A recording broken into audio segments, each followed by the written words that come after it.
নমস্কার, কথা মেন্টাল হেলথে আপনাদের স্বাগত। আমি ডক্টর নির্মাল্য। নমস্কার, আমি ডক্টর গার্গী।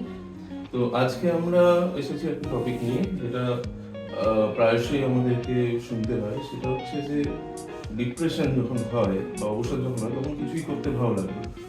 তো কি করে নিজেকে অ্যাক্টিভ রাখা যায়, কি করে নিজের সাধারণ কাজগুলো করা যায়, বা কি করে মন একটু ভালো রাখা যায়।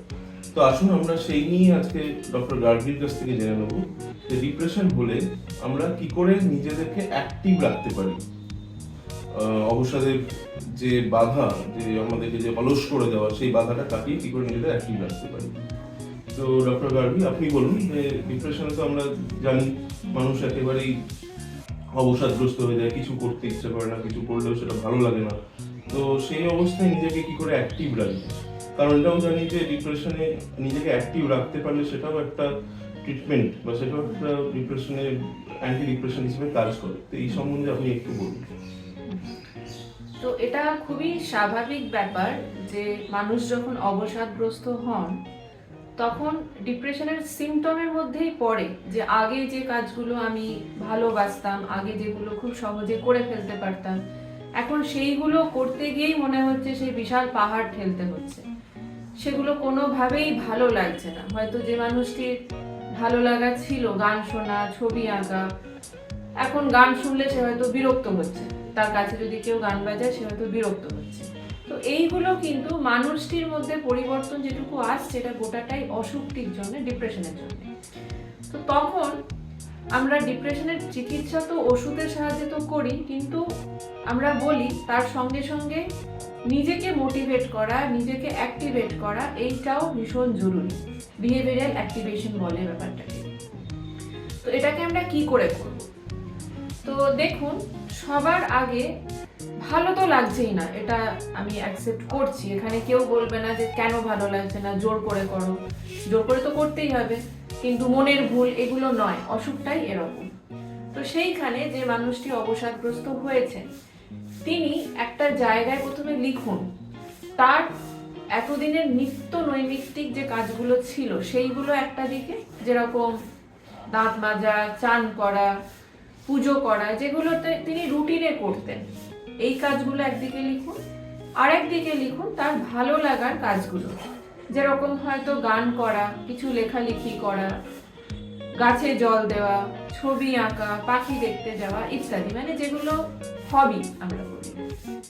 এইবারে যেটা করতে হবে, আপনাকে জোর করে হলেও কিন্তু এগুলো করতে হবে। রোজকার যে নিত্য নৈমিত্তিক কাজগুলো সেগুলো যতটা সম্ভব আপনি করুন, এবং তার সঙ্গে যে ভালো লাগার কাজগুলো ছিল সেগুলো একটা কি দুটো প্রত্যেক দিন করার চেষ্টা করুন।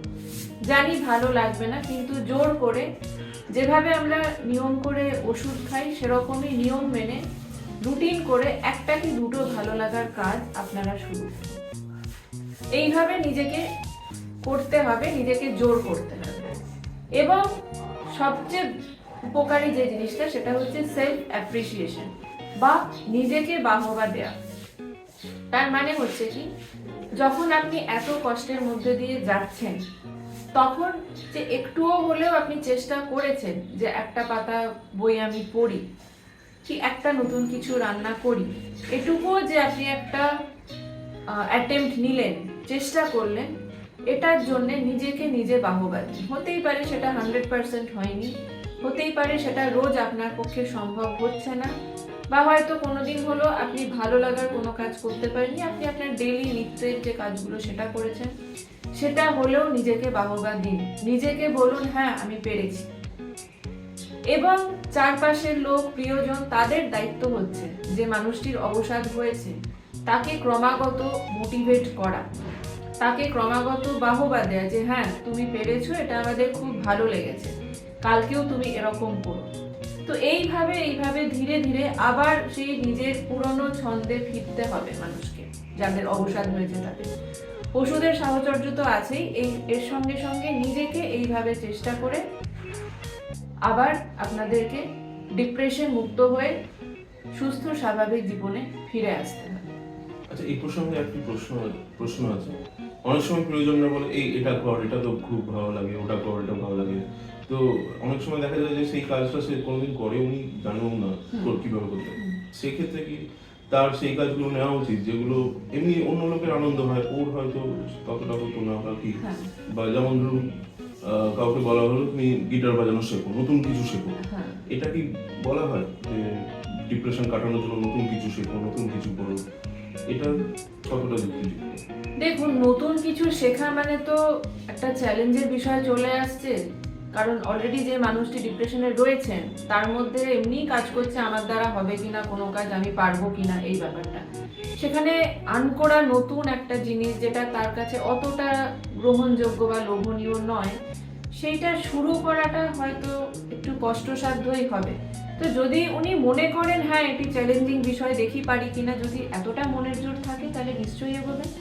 আর সেটা না থাকলে উনি ভদ্রভাবে বলুন যে এখন না, পরে কখনো, আগে আমার যে ভালো লাগাগুলো আছে সেইগুলোর উপরে আমি ফোকাস করি।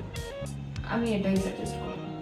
তাহলে আজকে আমরা জানলাম অ্যাক্টিভ থাকার উপায় হচ্ছে প্রথমে নিজের ভালো লাগাগুলো খুঁজে বার করা, নিজের যেগুলো আগে ভালো লাগতো সেগুলোকে লিস্ট করে সেইগুলো প্রতিদিন করা এবং নিজেকে অ্যাপ্রিসিয়েশন করা। এইটা খুব ইম্পর্টেন্ট, অ্যাপ্রিসিয়েশনটা। যাক, সবাই ভালো থাকুন, সুস্থ থাকুন, ডিপ্রেশন মুক্ত হন। নমস্কার। নমস্কার।